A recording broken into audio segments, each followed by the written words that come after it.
Libra rising. How you doing, Libra? This is your reading for the Pisces Virgo nodal shift that happened on the 11th or 12th of January, depending on what part of the planet you were on at the time.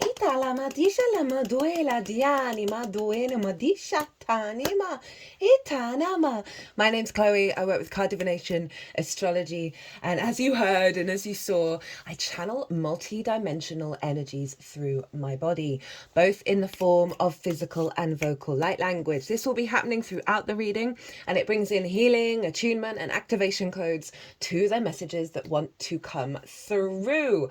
So I read for Libra risings. Well, I read for the rising signs.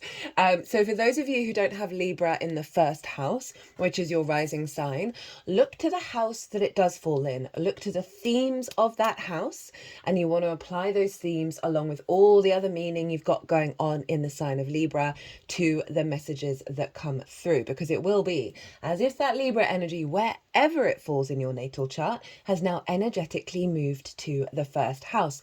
So the astrology for the rising sign will always link in. You've just got to add on your own natal chart meaning on top of it. For example, I have Libra in the third house, and I have the asteroid Juno there, right? So I'd apply the meaning of the third, all the themes of the third, as well as the meaning of Juno to the messages that come through in this reading. As always, take what resonates, leave what doesn't. So this is going to be a bit of a big video. You'll know that because you'll see the time length of which it is at. It's varying between an hour and a half and 2 hours at the moment. And just because this transit's a big deal. It's a 1.5-year transit. It's involving eclipses, which are huge energetic portals. You know, you've just gone through that transit. You've just had the South Node in your sign. The moon is in Libra at the moment. God, I was struggling. I wanted to say Virgo, then Leo. The moon is in Libra right now, and it's the first moon in Libra that we've had since July 2023 that isn't activating the South Node. You have gone through one of the biggest transits, which is a South Node moving through your sign, my loves. Totally worth it, even if it was very difficult throughout. South Node's not an easy transit. We've got to learn to let go. That's how to work with it. So in this video, before I do a bit of housekeeping and other stuff, just want to explain the layout of this. I'm going to be pulling one card for each of the cardinal signs, and that's obviously you, Libra, Aries, where the North Node was, and where that was manifesting and building in Capricorn and Cancer. So I'm going to pull one tarot card for each of those signs, as acting as like what's been activated now that that previous nodal cycle has closed out, right? So we're going to pull some cards on that. I'll also talk about the themes of the houses that happened in to sort of like close out that energy. How many times am I going to say that?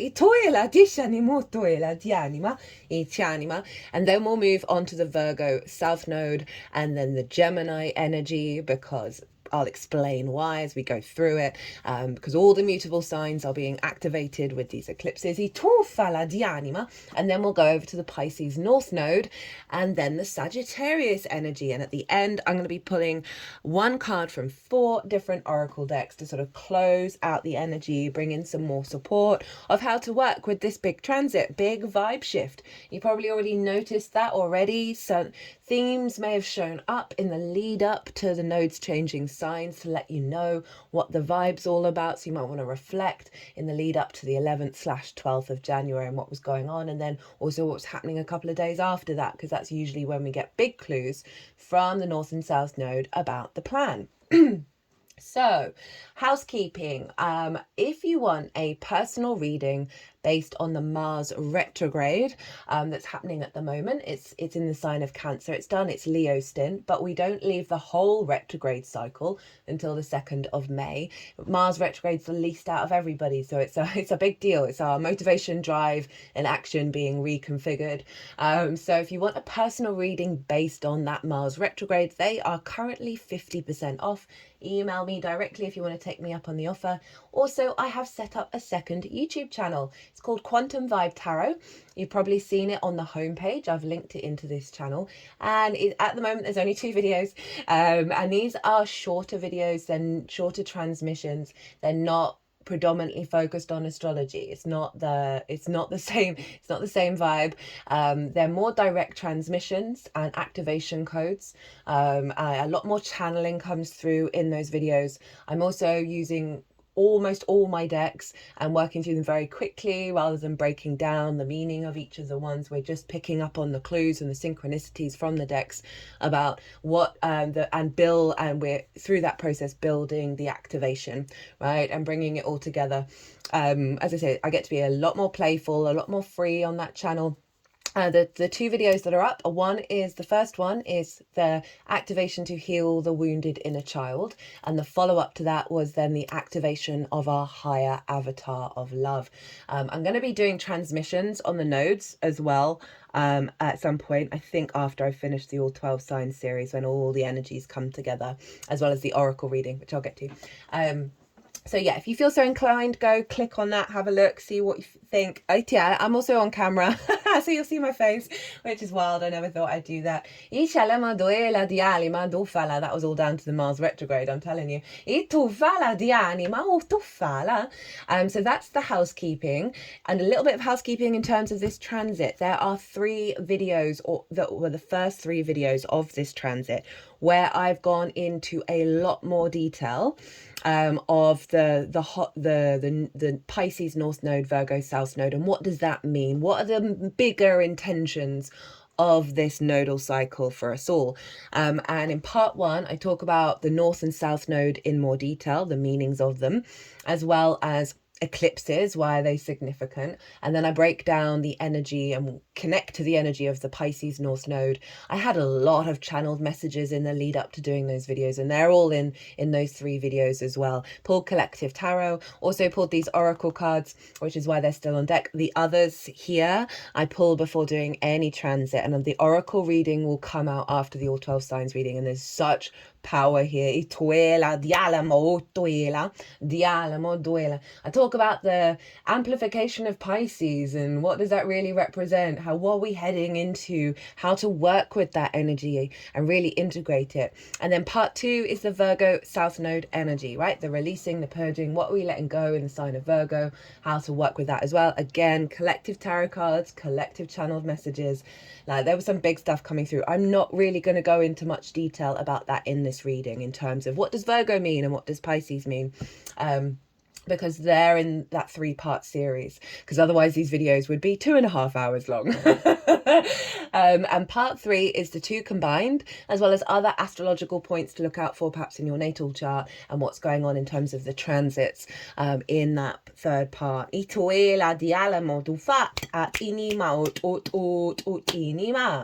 Right, so that's all the beginning bits. Now let's get into the reading. Oh my goodness me. Okay, so where's the midheaven right now? Okay, the midheaven's nearly conjunct Saturn and Venus in the sign of Pisces. So throughout this reading, it's going to hit the North Node and be opposite the South Node. So that's going to bring in some beautiful energy linked into this transit for you, my loves. Here in the UK, the moment the nodes change signs, the ascendant was in Libra, right? So there's a real Libra embodiment here in the UK in terms of how the nodes are showing up. Obviously, that's not going to be relevant for a lot of you. You might want to, if you've got an astrological app where you can put in the times and the dates, you might want to go and see where the rising sign was for the nodal transit for you as well. And that's just going to add on an extra layer on top of this collective message that's going to come through for my lovely Libras. So, right, let's get into it. Let's talk about the previous cycle that you've just gone through in a pretty hardcore way. South Node through the 1st house is a lot. Well, it's actually not. It's a restriction. It's a limitation. It's things falling away, but it's... Right, so let's start off with the Aries North Node, though. Where was that for you? And obviously that North Node is yang energy. It's the head of the dragon. It amplifies the energy that it's in. It's where we're headed, what we're striving for, what we're hungry for, heading into new territory. And that was in your 7th house, right, of the other. This is one-on-one important relationships in your life. Okay,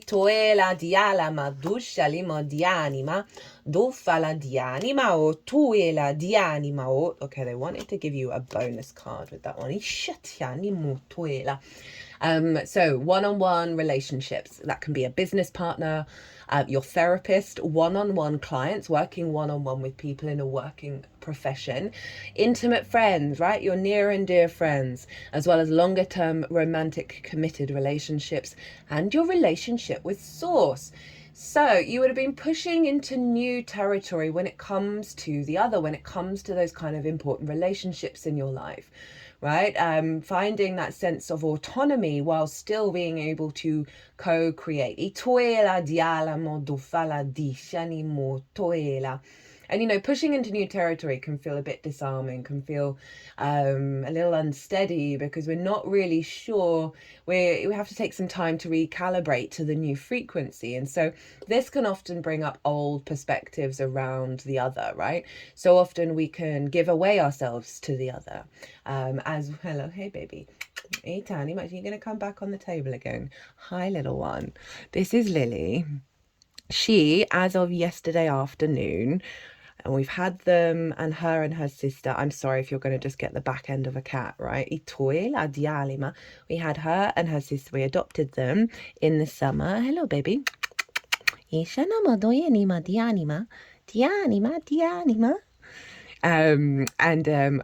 feel she's got a lot of Libra energy. She's really social, and she's got a very sweet energy about her. She's only just started coming into my room properly and sitting on my bed, and so I'm allowing her to be a little bit free at the moment, rather than just picking her up and shoving her off, because we are learning and growing.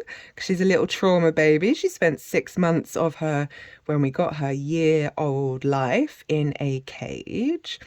And so, you know, there's this understanding that things take time when it comes to trauma to shift into different realities, because, you know, for most of her life, she wasn't around people at night, right? She wasn't around people. So there's this, and that when she would have contact with people would be when they'd come round to see her in the cage, and she'd have to sit up. And it's taken me a long time to really help her settle and not have that immediate response because of habit, right? And so that North Node helps us break out of habits and can often highlight those big habits that we have, in terms of like whether we give ourselves away or we run away from that level of one-on-one relationships, because it is about integrity and commitment. Contracts are linked into the 7th house because it's two parties coming together, agreeing on certain things, and they're supposed to do those things. And sometimes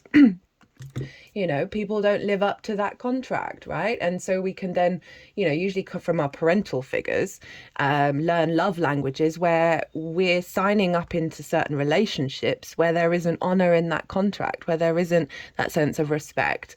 And it can go obviously both ways, not just, you know, always being the one who's giving, but we can then take because we've gone to extremes, right?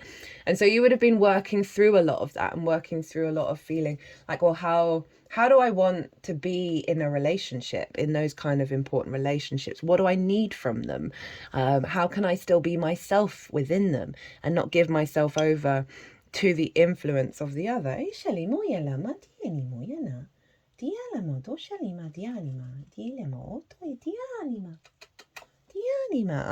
sorry, Libra. I might pause. I mean, she's just great though.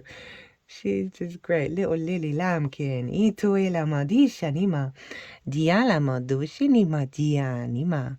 Dianima. I also kind of know why she's here as well in big energy, because the North Node in Pisces is in your 6th house, right? So it's moved from Aries into Pisces, and the 6th house is pets. So she's just like, hi. high Libra energy. Tuela di anima doshana iti anima o tuela. Di alamo do fala di anima. Come on, baby. Come on. She loves a cuddle. And that's what was being so heartbreaking of, you know, if she, you know, came onto my bed, it's also warmer in this room, she would get lots more cuddles, but she just wasn't doing it. And so again, it's going back to those kind of response mechanisms that we have in relationships where we're denying ourselves the new reality, right, of what you're able to receive from the other. Oh, go on the bed, puppet. Hi. And she's learned that she can be in situations and scenarios where she's getting all the love, sorry for the cat's bum, getting all the love, getting all the things that she desires, and she doesn't have to be in fear of it, right? It's not, because sometimes when we have this new reality trying to come in, we can hold on to the old version because that's what feels safe to us, right? That's what feels like habitual. And she's managed to break through this, and she's acting as a very gorgeous vessel for the message of the North Node in the 7th house. Itoela dialemo dufala dianima, dianima, dianima, dianima, ishanama, dianima. She's created chaos in the meantime, but I love her for it. Dishini. Dina, let me just write this all up. Okay, so North Node in Aries, right? Really reconnecting to the truth of your authenticity when it comes to being with the other, a heightened instinctive connection with source, is what I've seen you expanding into different relationship dynamics, right? That aren't based on the old programmings.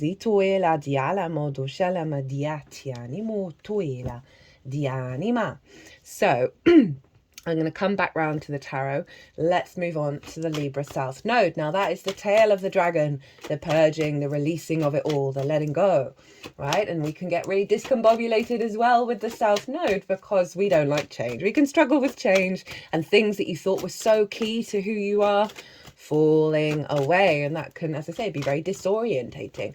But when we're in this sort of acknowledgement of that's the process, and it's an 18 to 19 year cycle, you won't have it for that amount of time again, of a real recalibration of self, because with what's left behind, you're then able to condense that energy. So yin experience, an inner esoteric experience of rediscovering the self, your embodiment of self, how you move through the world, right? Your body, your character, your sense of self, how other people see you. And so you're able to concentrate what's left behind and bring real depth and nuance and understanding from a more sort of spiritual place, right? Whatever practice that is for you. I've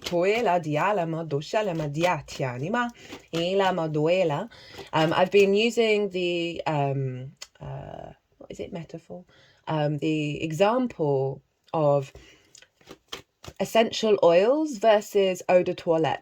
Right, eau de toilette is really diluted in its content of essential oils, and you've got eau de parfum as well. But the essential oils, that's the real concentrated energy where you need very little to get the same result, right? And so this is what happens with the South Node is because you're releasing so much, right, that doesn't serve you, even if it might be difficult, you're then left with something that you then work with that's going to serve you for the long term, that you're then able to concentrate and really refine. So you've gone through a big cycle of letting go of who you are, right? And really it's heading into a place of the refinement of that.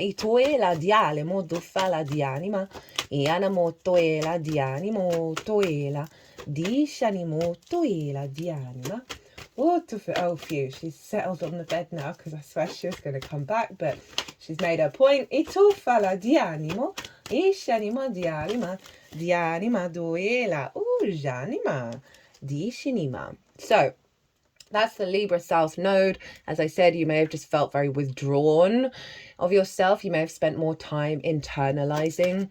You may have found that there were certain processes or expectations of who you were going to be over the last year and a half that may not have outwardly manifested in the way that you would have liked, because it is the internal experience.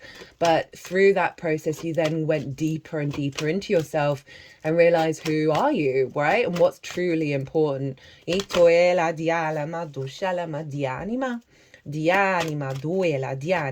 I've already, okay, we shuffled that one. That was quick. So Capricorn was where the North Node in Aries was manifesting, right, and building, because the North and South Node, where they are, that's where the eclipses are that activate cycles.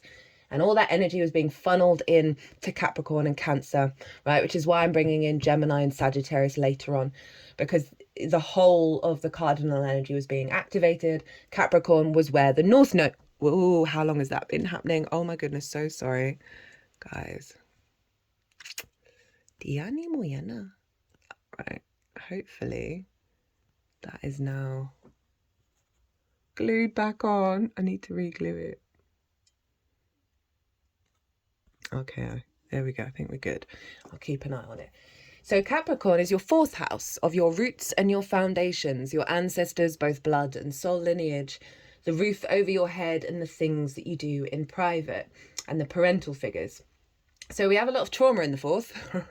Not only were we were dealing with that of the North Node manifesting there, but we had Pluto there for a while. We're not going to have this for this next section, nor are we having Chiron where the North Node is, which probably meant you were working through some big wounds. Okay, right. So fourth house, manifestation of what you've been reconfiguring. And, you know, you may have found yourself, say it was with working through heading into new territory on important relationships, and you were hanging out at home and working through that energy and right, seeing how that works out and what works and what doesn't, and playing around and exploring.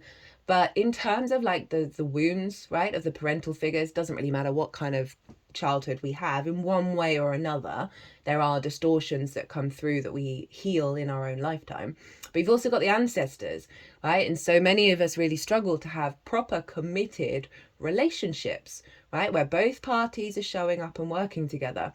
And that's often because of what we learn from our parental figures. It's not for everybody, but that can be a major theme, that we then go and recreate that in our relationship dynamics. We learn a lot of love languages in the early years. And as I said, we can take on wounds from the ancestors who may have really struggled with that one-on-one dynamic. So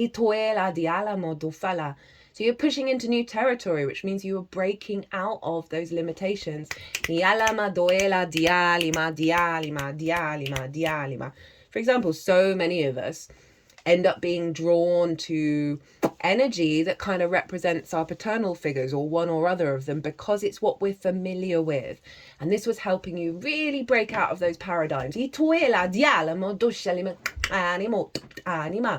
I also really see a heightened connection with Source in a way that you may not have experienced in this lifetime so far, that gave you strength in your foundations, right? Because it's not just your literal home, it is your foundational space. It is the root system of the tree that is in the natal chart, right? Your Libra energy in Aries, you're the branches. You need that to be in balance to co-create and respect the self and the other.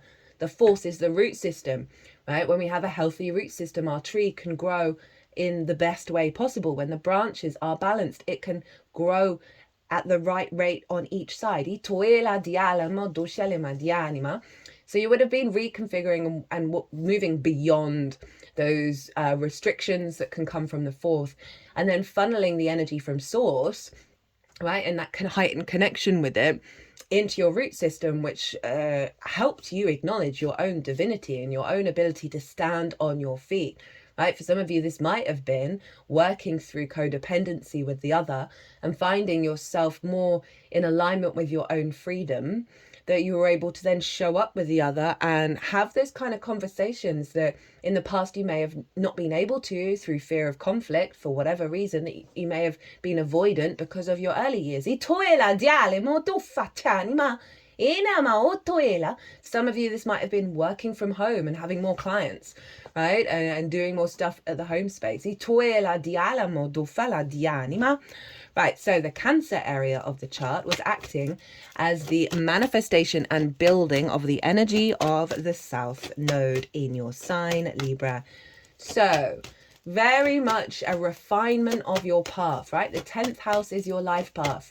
Your career doesn't have to be life path, it can just facilitate it. Visibility, reputation, how the big outside world sees you, because this is where the sun was at the peak of its arc on the day that you were born, right? So big sun energy, and this is the top of the tree. This is the leaves that are striving towards the sun to expand. So it's where we're headed, what we're striving for, the soul's mission, the soul's path. Now, through the refinement of self, through the letting go of certain limiting beliefs and perspectives around who you are and what you're capable of, led to a internal refinement of your life path. Remember, that South Node energy is still inner, right? You might not have seen things outwardly manifest in the way that you would like, right, in regards to the path, but in that process, or it was a condensing of whatever path that you were already on. But in the process, you were refining the quality in which you connect on an emotional level to your path, pulling away beliefs that you are not worthy of visibility, right? You are not worthy of walking on your path or the understanding the next stage of your career, right? So often we can have that at a very unconscious level. So that South Node manifesting in Cancer was a real, again, a maturity, a dedication to the path, right? And that may have seen certain relationship dynamics fall away, relationships in your life fall away that weren't matching this sort of upgraded emotional body in regards to the path. As I said, we can give ourselves away to the other or run away from it, right? In ways that in neither ways, really served us unless we're going through some deep healing. But regardless, that sense of refinement of the past, and it's like, well, okay, well, this dynamic, the old dynamics of the other, I want to head into new territory, and that just may have where did you go? Ito fala di anima o tienima ina e shanimo doela diatianima. Just may have seen certain soul contracts in terms of relationships dissolve and turn into something else. Well, my loves, okay, so for the Aries energy, this is what's been activated with the closing out of the cycle. So based on all the work that you've done, we have Sagittarius, High Temperance, and the Nine of Pentacles. I really like this. So the Temperance energy is the alchemical process, right, of bringing our angelic frequency into the 3D. It is the blending of two, right? We have the union here, right? The sense of being open to receive and to give. It's about doing things differently because the water goes up into the cup. It's about magic, but it is about the refinement process, the elevation process, the higher self here on the planet, right? And the refining of every single part that is then in alignment with this sense of reciprocity. And so this is what's been activated, this intention with all this new of that North Node. Now you're putting it into practice. Now you're seeking a more angelic, and when I say angels, right, it's just that sort of more integrated, higher, expansive perspective of relationships, rather than the closed feedback loop of trauma dynamics, right? Trauma bonds.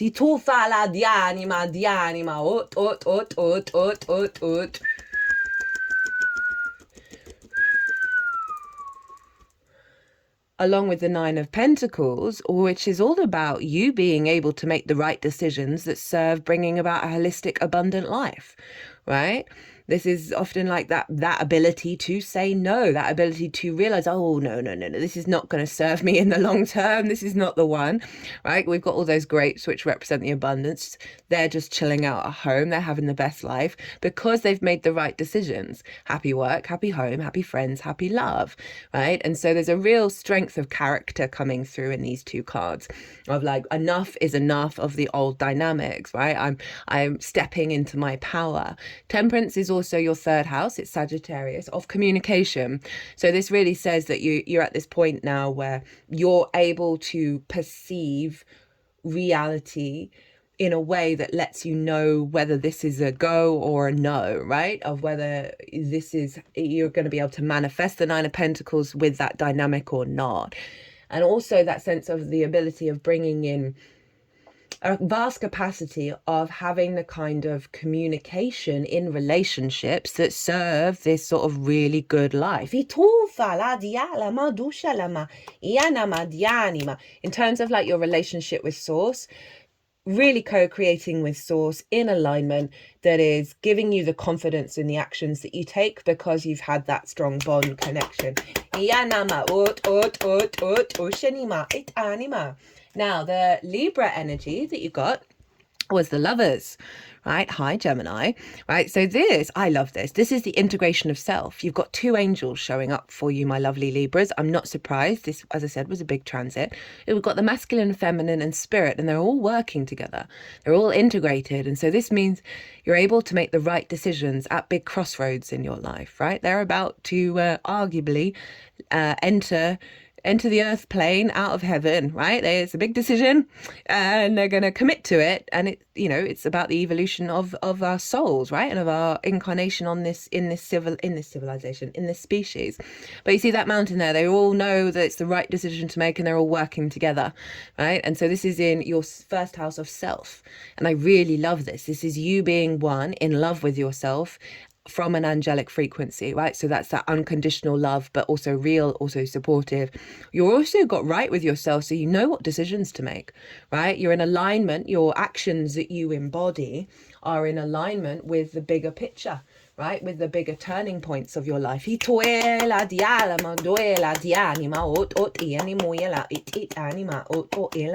Gemini for you is your perspectives. It's the ninth house. So there's a real clarity of the orientation of your perspectives that are in alignment with your embodiment, right? So there's this capacity to have the awareness and then put it into practice. The Alamadishani.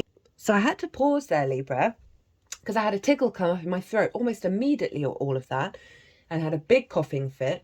So clearing stuff from the throat chakra, right? That sense of clear understanding, clear processing, clear communication with your higher self and your embodiment.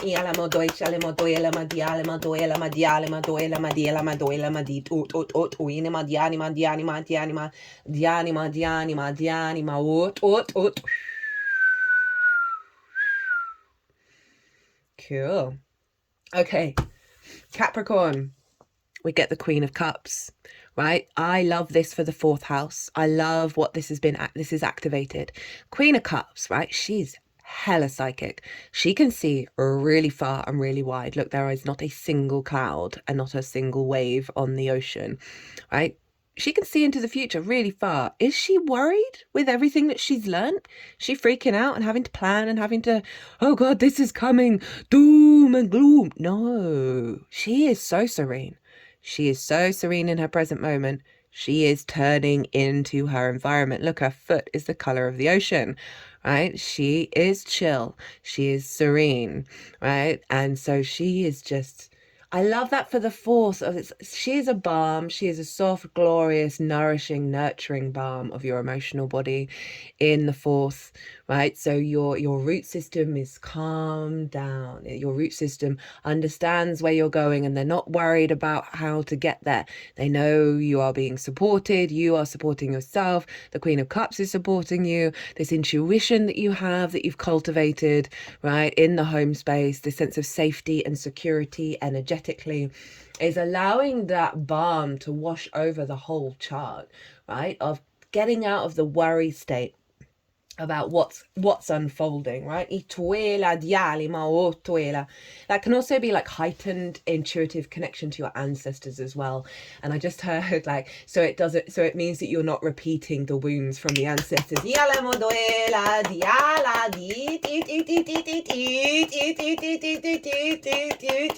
I should imagine a lot of our ancestors are just tired of us recreating the same drama.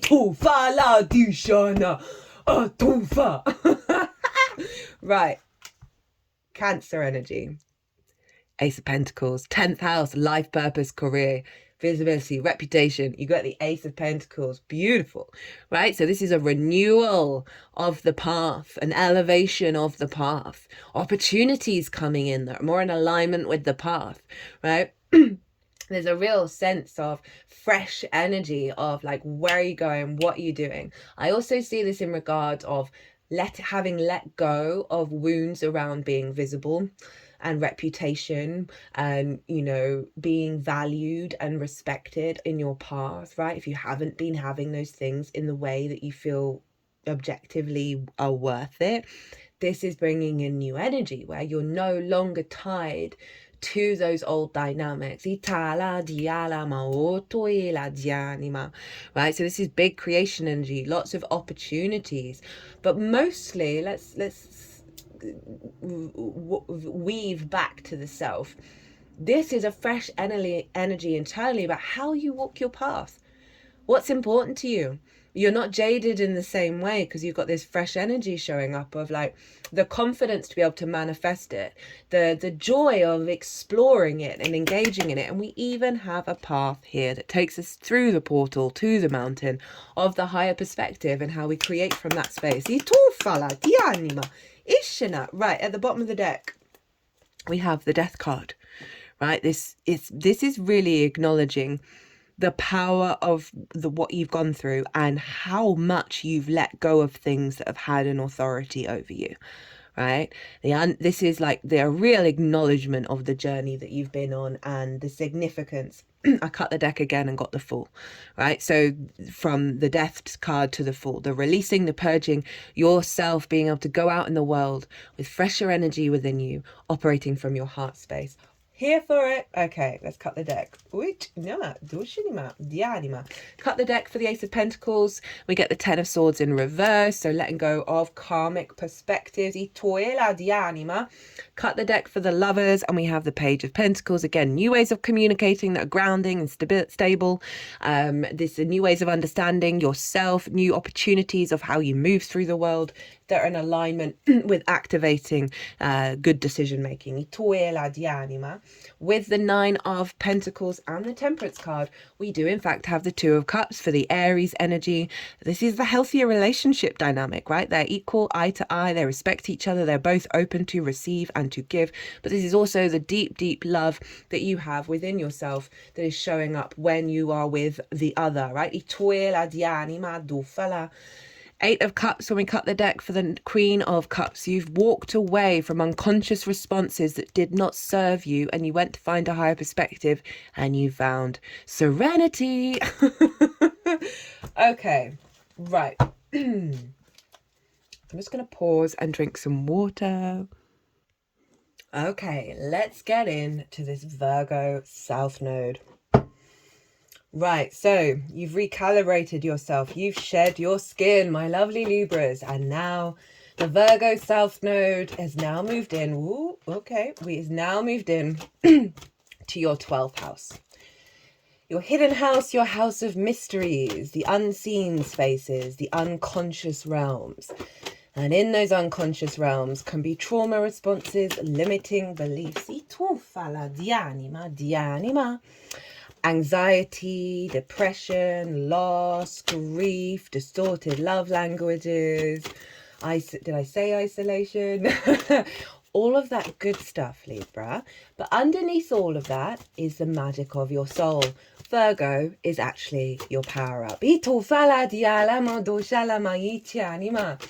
house can feel very personal to you, but very out of reach at the same time. It's not the most easily, it's not naturally integrated into the rest of the chart. Now, South Node, releasing, letting go, purging, condensing what is left. Now, you've just done the main heavy lifting for this next transit, right? Because now everything that you've shed your skin over around, your sense of self, your embodiment of self, it's moved into the 12th, and it's going to be stripping you back in terms of more difficult energies around anxiety, worry, depression, unconscious things that govern us. they're going to be falling away. It's going to be pretty hardcore, but in a way that you've already set it up. You've already set this process up.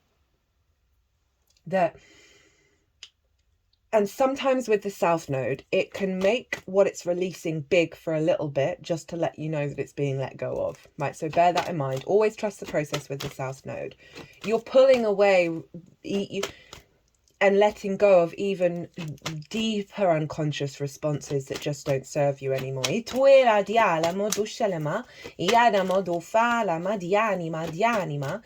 And what's going to be left is a stronger self. Trust in this. A stronger connection to the magic of your soul.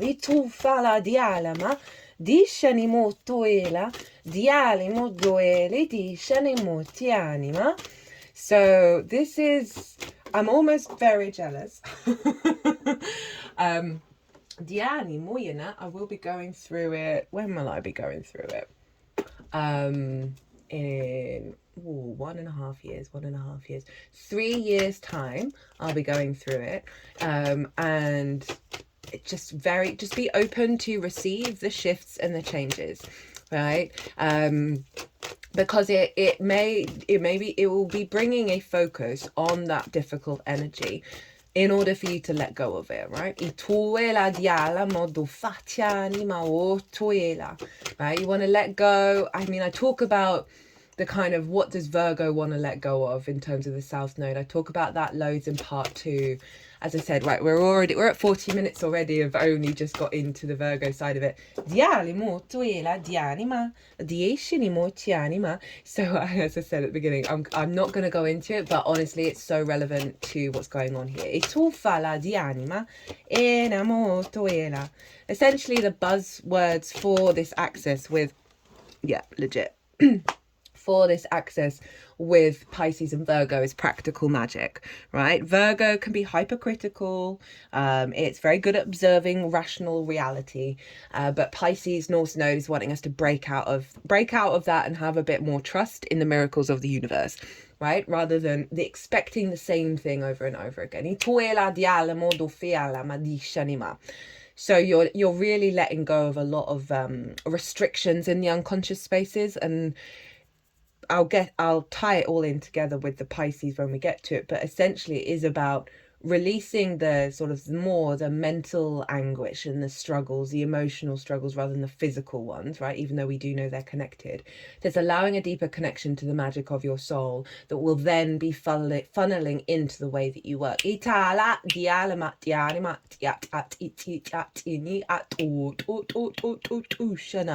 So let's look at what the intention is for the end. Whoa, okay, cool. This is the overall 1.5 year intention of this transit. Obviously, I do lunations on this channel. It's one of the main things that this channel is all about. I have listed all of the eclipses and all of the dates and the degrees of the eclipses in the description box. So if you know your natal chart, you can go and look at those and see if they're making aspects to anything in your chart to sort of know what relevance they'll do. But I will be breaking down the meaning of and bringing in messages from each eclipse. So this is an overall general energy. We're going to do the intention, right, of this is being activated and unfolding. The challenge and how to work with this energy. So the lovers in the world, you got the lovers again. So and this is really tying on to the fact that I just said that the work that you've done with the South Node moving through the first is set up for this big transit. I mean, it's just the power of a South Node in the 12th is not holding on to so much unconscious stuff, which we all do, and it governs us so strongly. So this is cool. This is cool, guys. Even if it might feel you might feel very withdrawn and there's an element of isolation with it, but it's in order for you to really go internal. We got the Lovers, right? So this is you being able to make those good decisions, right? No longer impacted by the unconscious responses, bringing your magic into how you manifest and move through the world, right? From the unconscious realms, from the hidden realms, right? Falling in love with the magic of self, falling in love with those unconscious spaces and reconnecting to them in a way that is balanced and integrated and not distorting your reality. This is 2 major arcana, Libra, right? The World card, this is Saturn. Know thyself and the world will open up to you. So through this process of integration of the unconscious realms, coming into harmony, right? It then frees you of the energetic clutter that comes from those unconscious responses, right? She is naked. She is liberated. She's flying in the sky. God damn, right? She is truly free, truly has the lightness of being. So this is the stripping away of all the layers of conditioning, both collective, social and individual, right? Past life, ancestor stuff, all of that stuff, clearing that away. So you're then left with your root energy, the magic of your soul, which is you, by the way. And that is open to fly free. And you've pulled all that, you're going to be pulling all these layers, and you're going to find that then you can co-create with source from a truer frequency, and the world is going to open up because you're clearing the decks in the unconscious spaces. I am so jealous, actually, Libra, given the astrology that's going on this year, that's the setup for next year and the new cycle. Oh my God, the work you do this year is worth it. It's worth it. So if you have those moments where I'm like, oh no, I don't want to do it, right? Obviously always trust your intuition, but you know when your intuition's kind of going like, hey, do it, and you're like, no, the work you do this year is worth it. I cannot express that enough. The challenge. The moon. Hi, Pisces. The challenge is to trust in the unknown, right? To trust in the psychic energy, the sensitivities, the softness, to trust in the evolution of your soul, right? This is what the moon represents. It is that which can be hidden, that which is in the darkness, right? That is to be revealed. And that may be the challenge of one allowing that process, because we can be in a lot of fear when a lot of that stuff comes up. But please trust me on this, it is serving you, right? The more you have a part of yourself that is neutral to any given experience, it's not about not having fun, not feeling your emotions, but have a part of yourself that's like, okay, where's the wisdom here? What's going on here, right? How can I be at peace with what's going on? And then you'll just see things evolve so quickly. But the challenge is to trust in it, to trust in the unfolding of the hidden spaces and what that may reveal, to trust that there may be moments of darkness that will only help you evolve even further. I just think of all the stuff that's happened to me over the last year that I would never have wished for and was hard, but come out the other side and I'm like, whoa, the work that did, it just, the amount of things that I was like, oh god damn, not again, but it just sort of cleared so much of the decks and I feel so much more alive than I ever have done. It's quite wild. But this is a challenge, right, of trusting in the synchronicities, trusting in that Pisces energy, right? Trusting in the unfolding, trusting in your emotions. Trusting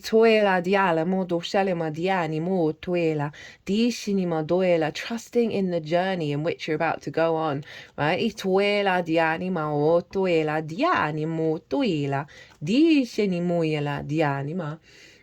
That you're... Now, your power up, right, Virgo, is to observe, not with any criticism or any judgment about the emotional responses you may be having. Okay, so the challenge might be heightened emotions that feel really loud and overwhelming and you get stuck in them. Activate that Virgo energy of being able to observe, okay? And know that this is transitory. But also Virgo can be hyper rational and not accept the magic. So this is the path, right, of to know that you're not going to know all the things. There are things in the unconscious realms that are coming to the surface. Observe them. Trust in the synchronicities and the magic around you. Trust that you are being supported. Let's just cut the deck to see. Go, yeah, King of Cups. This is exactly what I was talking about in terms of that neutrality, right? You are a multifaceted being. You are capable of both experiencing joy, grief, and neutrality all at once, right? Yeah, they do not exclude one another. And the King of Cups knows that. The King of Cups has this sense of neutrality, this sense of secureness, right? Because that's what it does. Because this figure is floating on a stone throne on an ocean and isn't drowning, isn't sinking into the ocean of emotions, hasn't lost themselves. This is sovereign, mature energy around the emotional body. That it's not about denying those emotions, they need to come out, but it's the acknowledgement of this too shall pass, and the power in which you can then use the flow of the emotions within you rather than be fighting against them. So again, it's sort of saying, hey, try and keep in this space and trust what's going on, that it's not going to be forever, right? It's not going to be you're not stuck in this. It's a 1.5-year transit. For some of you, this might be working with depression, right? Working with anxiety and thinking, oh, I thought I was doing so well and now I'm back here again. Trust in what it's going to reveal you with you. Don't be in conflict with it. One of the key things with this transit, and just in general, because this is the vibe shift that we've gone through, don't push at something. If there's resistance, don't push. Soften and get into a flow state, right? Because and try and let go of the fears. Now this all comes up in that 3-part series. Honestly, every time I have I'm getting to a point where I'm able to train myself to, when I have a fear come up, because my brain catastrophizes really easily, and it used to be 24/7 and it's not that anymore, of going through stages of a practice, and what will feel right for you will feel right for you, of getting to a place where I've been doing this for a couple of years now, of letting go of the fear. And we can do that mentally and go, I've made that decision, but for it to feel in your body. And often it really helps is, if you've got a fear, go and do something else. Go brush your teeth, right? Go do the washing up. Go do something that isn't having you rattle around, right? And spiraling. And almost, especially the last couple of weeks with this nodal shift, every time I've genuinely let go of the fear, I can feel it in my body. I'm not thinking about it anymore. I'm not even considering it as a reality, because it's an unknown reality, right? That fear, the universe has come in and the situation has resolved itself and the fear falls away, right? Like naturally, it highlights that fear is I can't even access it anymore because there's no possibility of it happening. So there's something around dissolving, softening, and not pushing, right? So in terms of that moon energy, and with the King of Cups showing up, of don't try and force any of the growth. Don't try and force and control. It's all about getting into a flow state with how you navigate this.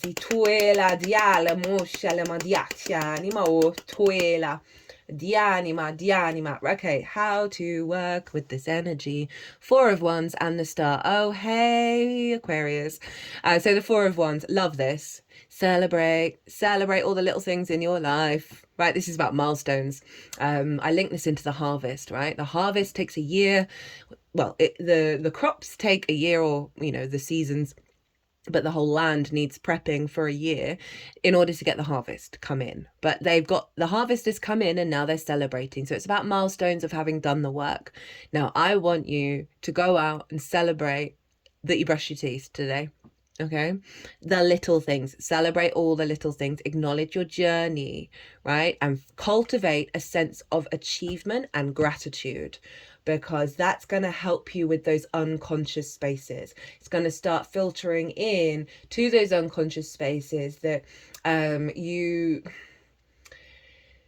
you are worthy, whatever's going on. I mean, predominantly a lot of our wounds and our unconscious energy comes from not feeling worthy, right? For whatever reason, that you know, the monsters come out from that space of lack of unconditional love. And so the more that you celebrate and you acknowledge and you're grateful for the achievement, that more that cultivates this sense of things being achieved in the external world, right? So that will help you move through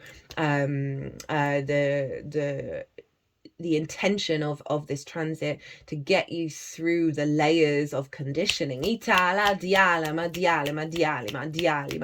and move away from a scarcity mindset and a fear mindset into, hey, abundance is everywhere. This is great. Life's great. Isn't life great? Again, not spiritually bypassing any wounds, any traumas that you've been through, but this is your chance to really help release a lot of them, if not all, although I'm always wary of being so blanket statement. Yeah, I want you to celebrate your incarnation, Libra. And it seems like the energies I channel want you to do so. Right, the star, this is the healing card. This figure, very much like the world, has stripped bare. She's no longer masking anymore. She's got back to the truth of her, not the expectations of the outside world, not the conditioning, right? And through that energy, she is naturally vibrating as a healer because she's healed herself, right? And so this is tapping into your galactic and your earth energy together.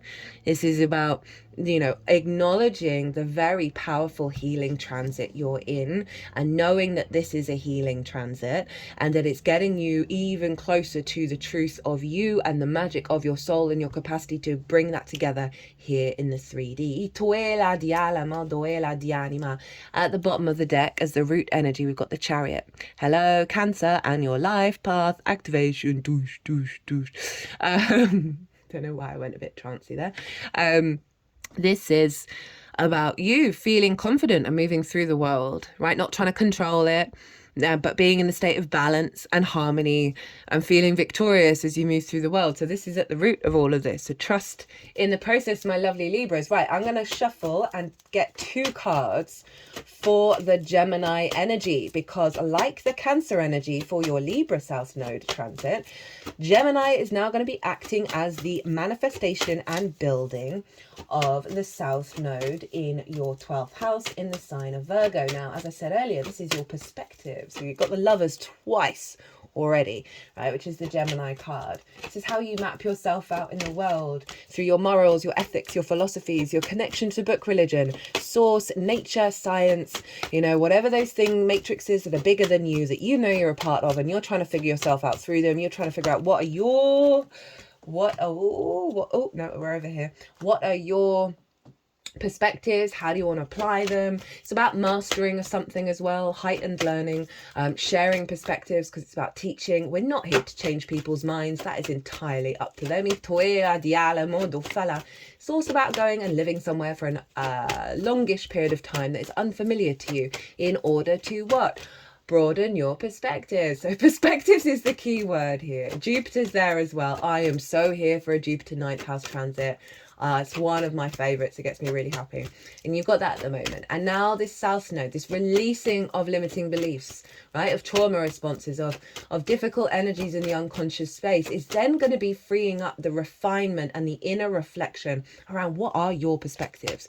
What were your parents? What were your ancestors? What's the society? All of those ones that aren't serving you and your incarnation and your frequency are going to be, you're going to be working through them, because this South Node, that inner esoteric yin experience, is showing up over in Gemini. So there's definitely a release and through the sense of, you know, going in, you know, into the unseen realms with that South Node in Virgo. You're going to be sort of figuring out, okay, well, now that this part of me seems to have been dissolved, what do I really think? And so you're going to be in an inner experience with that, a refinement of that, of figuring out, okay, well, what are my perspectives now? How do I understand myself in the world, right? And so that's a beautiful energy, especially with Jupiter being there.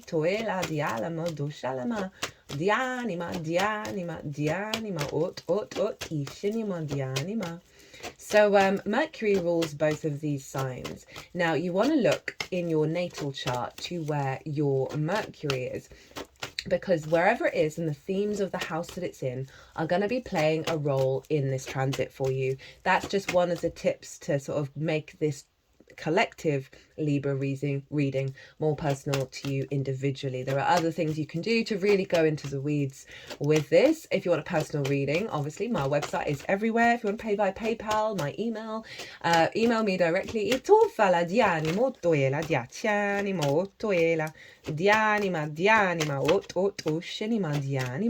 So that mercurial energy, it's the details, it's how we perceive information, collect information, and share information. All of this is letting go of some old barriers, right? Of that level of communication and how you perceive the world around you.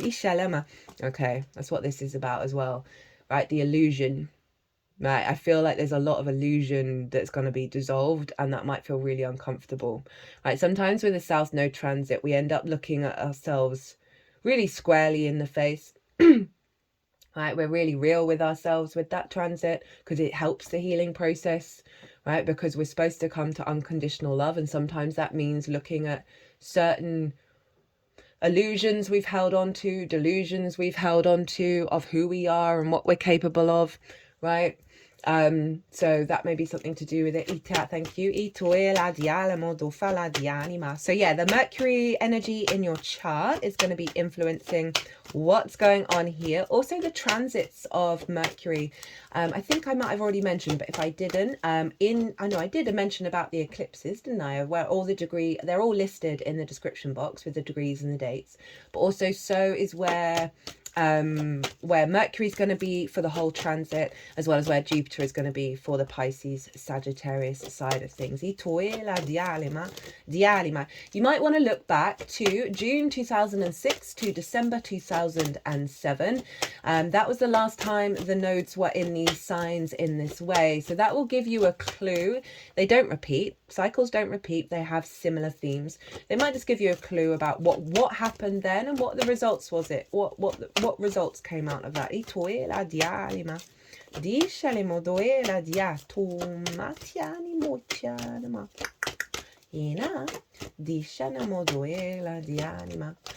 just getting one more card for the Gemini energy. First card is the intention. Second card will be how to work with it.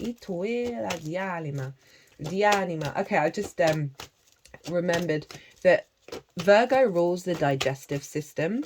So you are potentially releasing some things in your digestive, like habits, right? What you crave in terms of your digestive system. You might be letting go of some of that, right? That's that'll feed into the North Node in Pisces, because that is your physical health, right? So your intuition, right? The gut biome is being recalibrated, right, and strengthened. So you're going to be able to trust trust what's going on following this transit. Right, so the Gemini energy, the intention is the Four of Cups in reverse. I love this. 1-1, looking at the clock.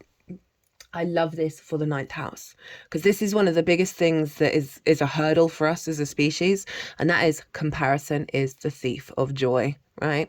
What's going on with everybody else? How happy are they? How do they perceive things? How do they apply it?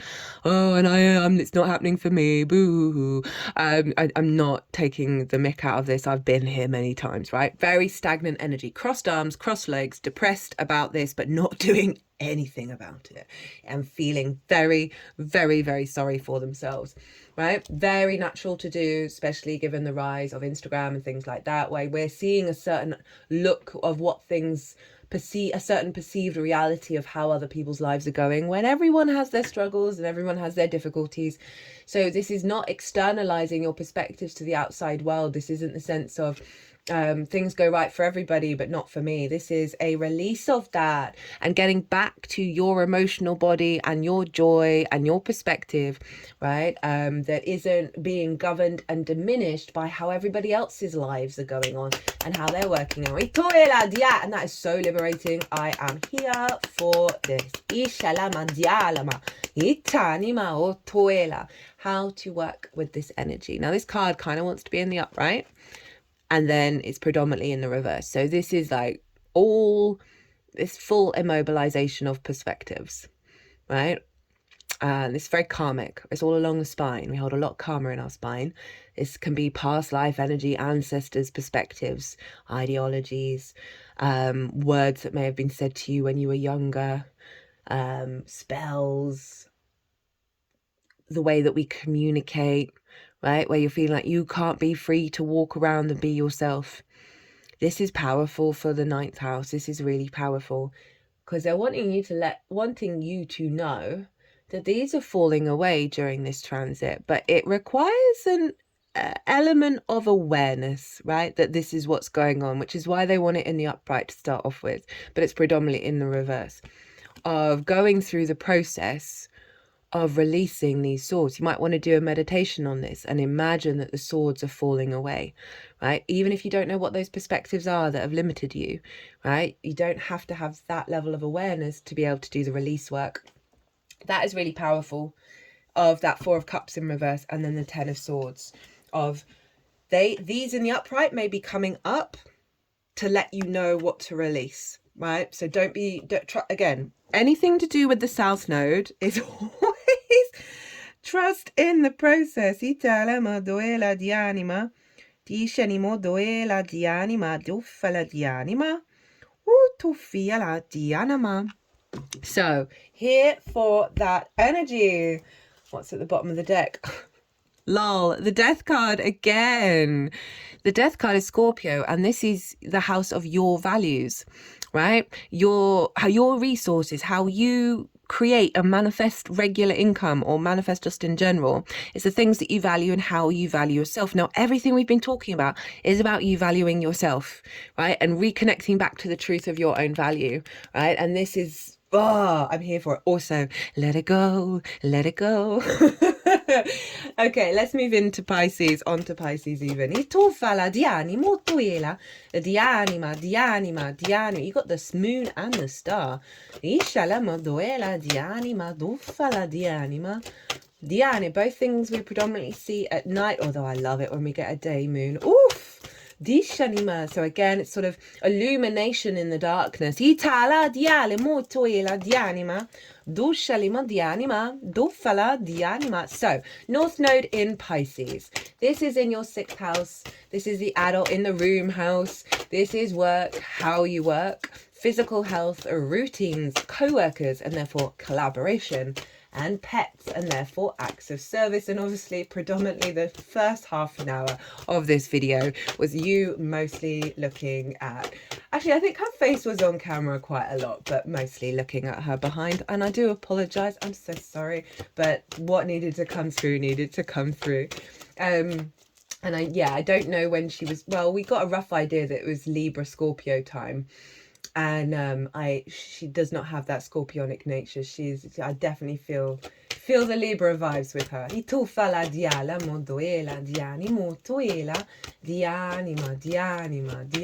Anyway, North Node in Pisces, as I said, the adult in the room. This is a really significant house because, I mean, they all are. I think I say this about all of them, but the more you understand how you work, the more you have healthier relationships with you and anything other than you. It's just fact, right? That if you don't understand how you work, how are you supposed to be able to communicate how you work in a healthy way with other people? How, like, it's just fact. But we can really struggle with it, right? As I said, it's the adult in the room. It follows the 4th house, where we get our trauma predominantly, to the 5th, where the inner child is running around in addictive mode. And then we have the neglect that we can bring to ourselves by not stepping up to the plate and being the adult in the room for ourselves. Now the North Node there. So this is a big focus on work, on your physical health, right? Of expanding into new territory when it comes to collaboration, right? You might get a pet, right? The Scorpio rising who lives with me had the North Node in Aries, in the 6th house, and she activated a cycle of us getting pets, right? So and these wee lambs are very much linked into the eclipse cycles. So you might just have a burning desire to have a pet, right? Over the next year and a half. But generally, it really is that sort of focus on going into new territory in regards to how you work, right? How you take care of yourself, how you're the adult in the room for yourself, how you work with co-workers, right? And so remember, it's new territory, so it can feel a little odd as this unfolds, but it is genuinely trying to break you out of old patterns, right? Of perhaps of not being able to be the adult in the room, maybe having difficulties working in teams or with other co-workers, or they have difficulties with you and there's always conflict and you're like, why is this always going on? This North Node is going to help you work through all of that and really accentuate your capacity to step up to the plate.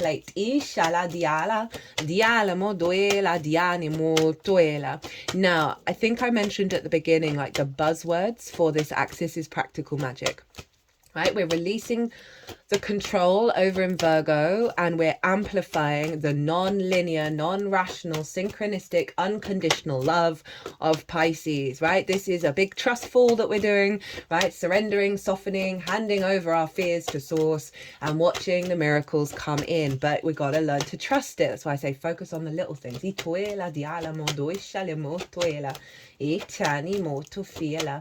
Like, I know I said it earlier, but I genuinely can't get my head around how every time I've gone on and lived my life rather than be stuck in that fear or that worry, and then source in one way or another resolves whatever it was without me having to push, without me having really to do very much at all, apart from the very hardcore thing of letting go of fear.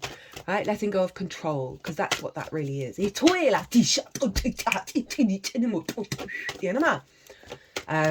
this is really you. This is a great time to like really put your pedal to the metal in terms of figuring out and connecting from the magic of your soul into the way that you work. You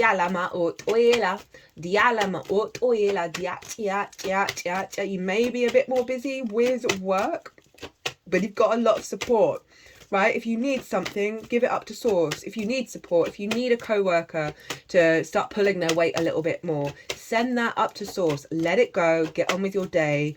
Be the adult in the room for yourself. Any kind of like freak outs is poison. Okay. All right. Is poison. That's so interesting. Okay. I'm going to try and remember me saying poison to that second card. We're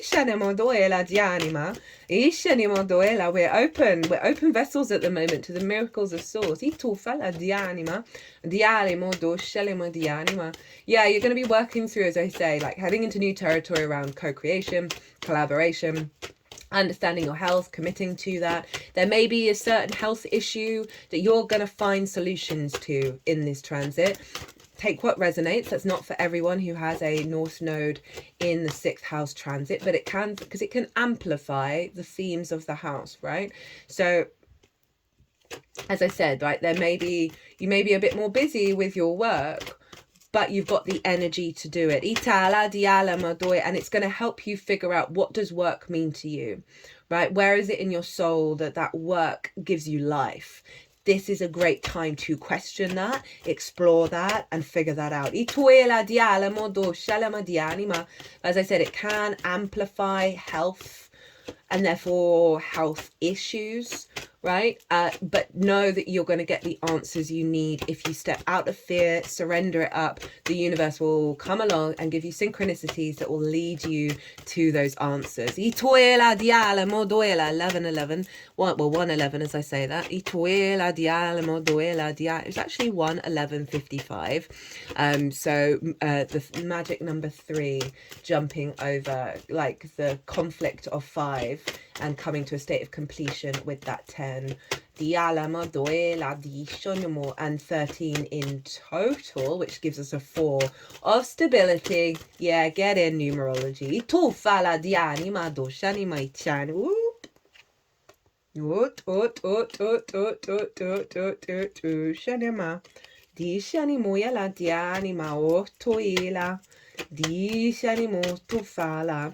Yeah, so really is your flow, getting in your flow state when it comes to work and figuring things out, and it's not expecting things to be A to B to C to D, is really going to help you in amplifying this frequency. Toe la diala modo shalama dianima. Ishani modo shanima dianima. Diala moya la dianima itinia. Do fala dianimo do shana. Ena. If you do get a pet, it will provide you with so much wisdom. It will give you a space to apply how you would be the adult in the room. Dushanama. How you would be the adult in the room for your child, right? I'm not saying that they are children, they are similar in their frequency of children. That you will learn so much about the sixth house by having pets. It's genuinely very profound, the amount of upgrades that I've had since having these two cats. They're not having, they're not to be had, they are existing in my presence. That be really open to what they have to teach you. Right,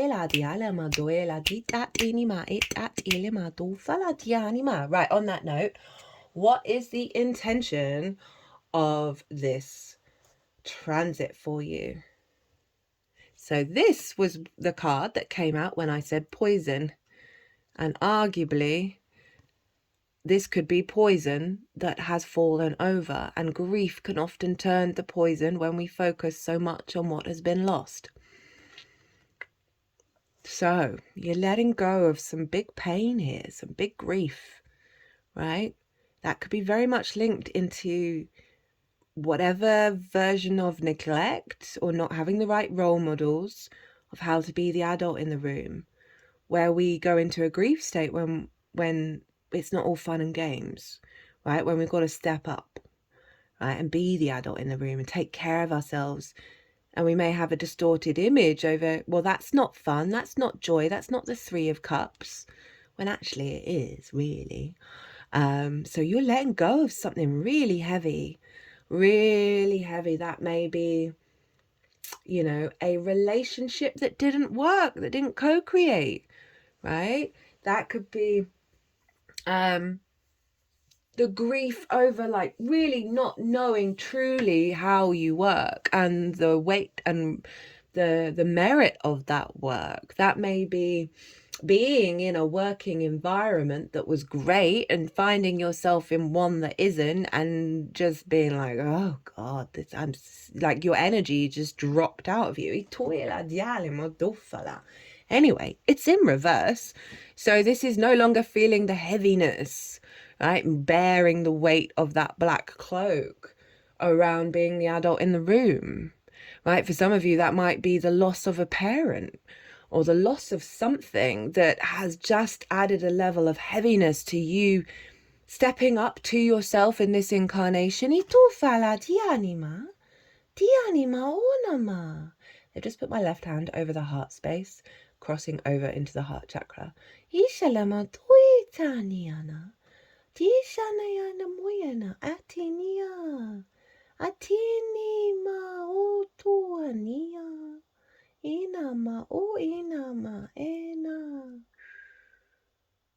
Well, that was very lovely, the tone in which that came out.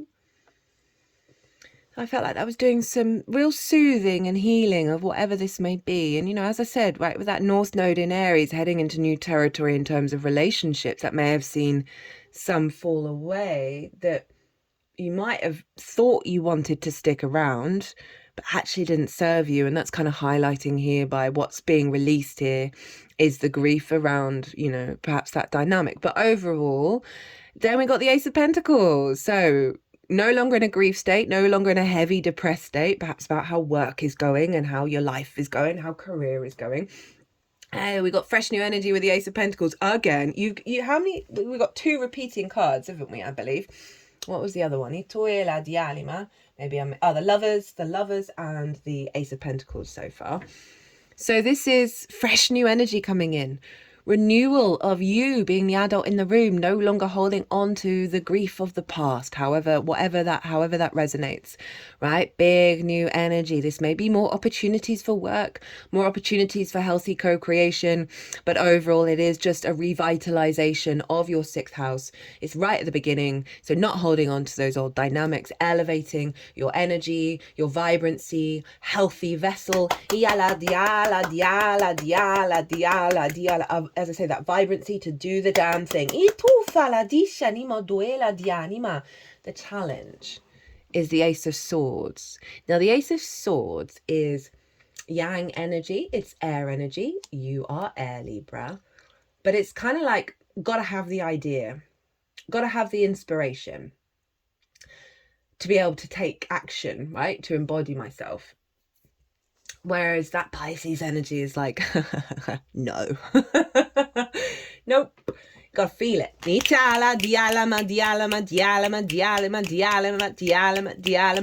out of your head and your expectation that your head is going to give you all the answers, Libra. Cut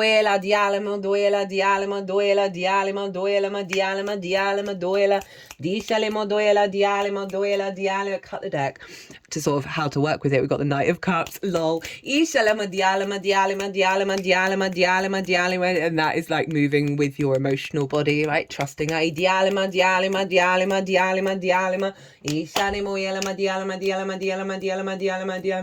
have been so mantra-like in this transit.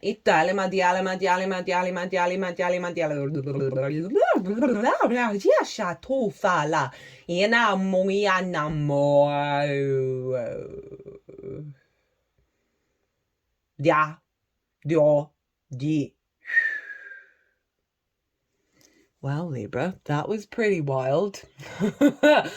Yeah, get out of your head. Get out of your head. Because there might not be the things that you need to be in there right now, right? With everything going on in Virgo. She's asking you to get in your body, get in your emotional body. For some of you, it might be about swimming. That might be good. Getting in water, connecting to the Piscean ocean energy, and do some deep healing there. But it's the expectation that you're going to figure out all through your mind, that it's going to make sense, it's going to be logical. No, let it go. How to work with this energy, right? With this. 10 of Wands in reverse, the Strength card, right? So this is probably the stereotypical image of what we think about of the sixth house of work and routines and eating healthily, right? Of like, oh God, the burden of it all. It's weighing me down. I can't handle it. This card is very powerful. It's very impressive to carry 10 wands, but look at what they're doing, right? It's a beautiful day, not a cloud in the sky. Does this figure have any clue? No. Are they hunched over and messing up their spine? Remember, we're doing healing work on the spine, guys. So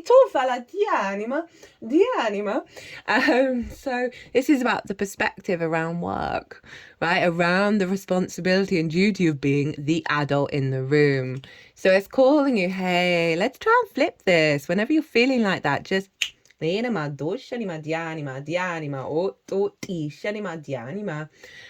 so I cut the deck to sort of help with that. And we got the King of Pentacles. Now for me, the King of Pentacles, before it was the King, always knew that every act we do is an act of abundance and an act of creation, right? Even if it doesn't work out, right? And the more you hold that energy, that perspective of what you're doing, that everything is an act of creation, everything is an act of abundance, it will dissolve this and turn it into this, right? Even if you have to get a bit delusional about it. And then we start seeing it recreated out in the world. Also, if you are feeling that up in the upright, release that burden to source. I love that little gesture. It's like, yeah, release up to source.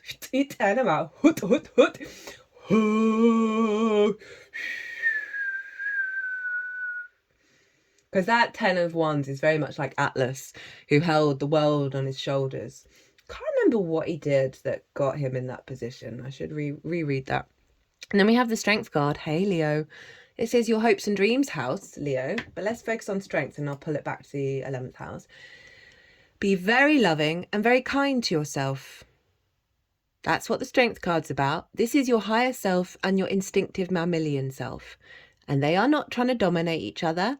They're not trying to control each other. They are being very vulnerable and very open and very loving and very kind. And through that, we blend our higher self and our instincts together.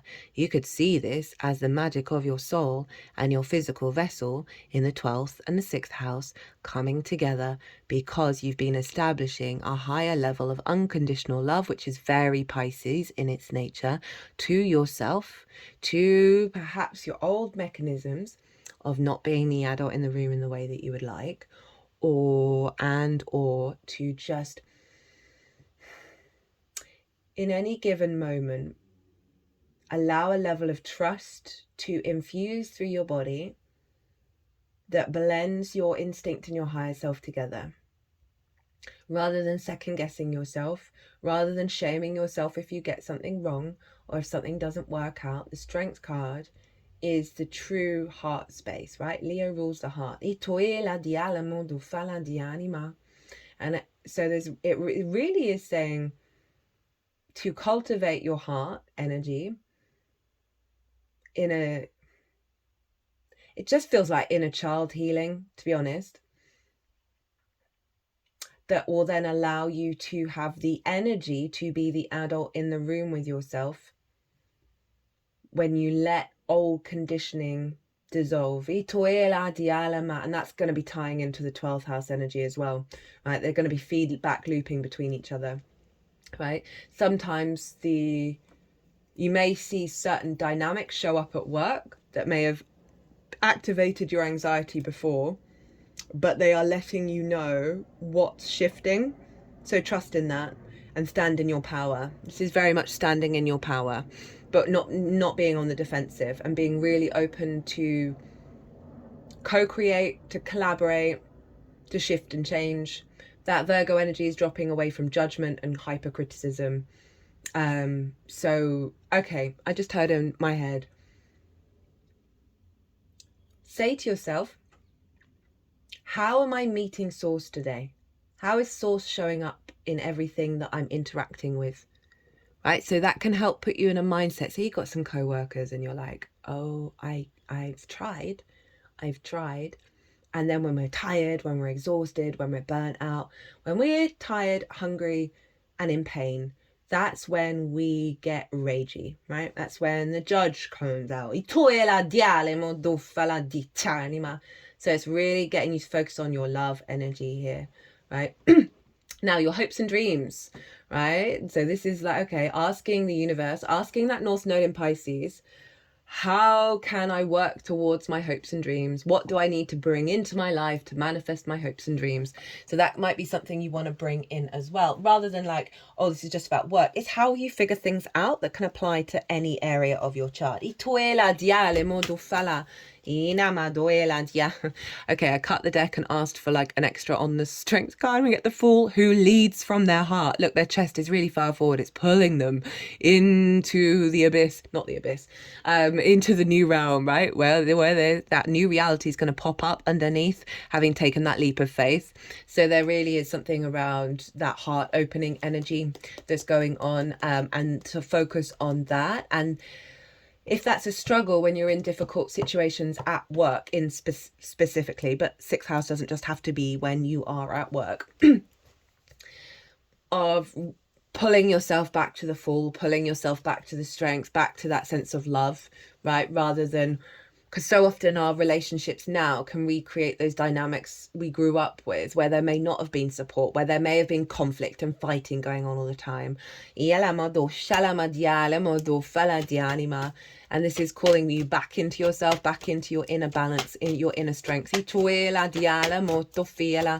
operating from a heart space. Because so often we can contract around giving, or operating from the heart for various reasons, particularly that show up in that sense of breakdown of maturity, of being the adult in the room. Or extreme adulting, where we're like, I've got to be very serious and I can't give love all the time, right? That sort of perverted idea of what being an adult is. Right, we're going to get, oh, did we get a flipper? We did. Now we're pulling some cards for Sagittarius.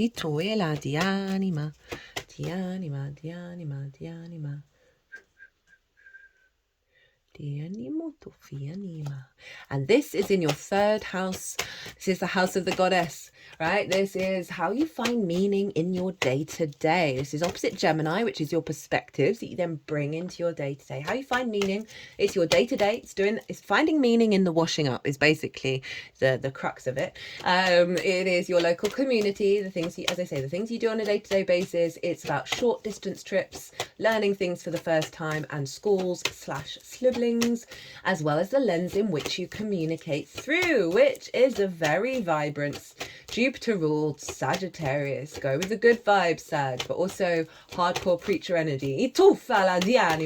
Now this is where the North Node is manifesting. So you having more confidence, you heading into new territory in regards to the way that you work and the way that you're being the adult in the room is going to naturally create more space for you developing a practice of finding more meaning in the day-to-day.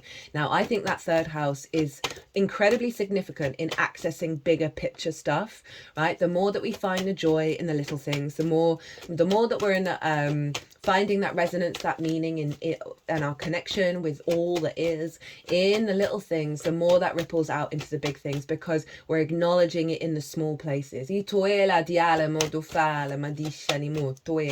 So all that energy of figuring things out, figuring out how you work, right? Finding more collaboration, finding more resonance with work in the way that serves your longer term goals, serves your expansion, right? You're going to be able to show up every day with it, right? It's gonna be something that is you can funnel into your day to day, right? Of taking care of yourself, right? Establishing those routines, right? Having a healthier dynamic with your physical vessel and being able to put that in practice in the day to day, right? The more that you're understanding how you work and what's important to you, the more you're able to communicate it and express it. Di shalama o toela, di ala moyala di shani moto fala, Dina. You know, I said it was linked into schools and siblings. And so we can work through some wounds there that may have stopped us from being, you know, really valuing ourselves to then be able to be the adult in the room. Not everyone had easy relationships with their siblings or at school, let's be real. And it's just always so sad when you get a bit older and you realise, oh no, all those bullies were being bullied at home.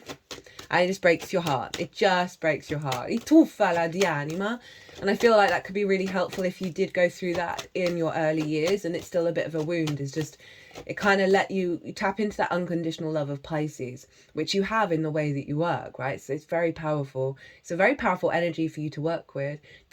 As I said those words, my heart just felt like it was melting, like this warm, it was not like lava, but you know, like, is it like resin flowing, more like honey, just hot and silky smooth flowing around my heart space as I said that. It was really very delicious. Eight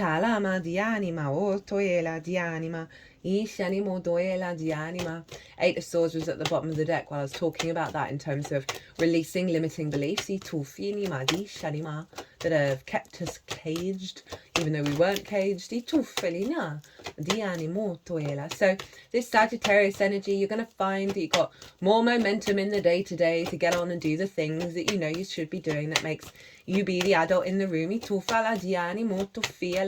Getting a bit more responsible, but doing it in a joyous way, because Sagittarius and Pisces are both ruled by Jupiter, who is the elevation of faith, wisdom, generosity of spirit, opportunities, luck, and all of that good stuff. I really, really see you like figuring out and putting into practice how you understand things and how you communicate that, right?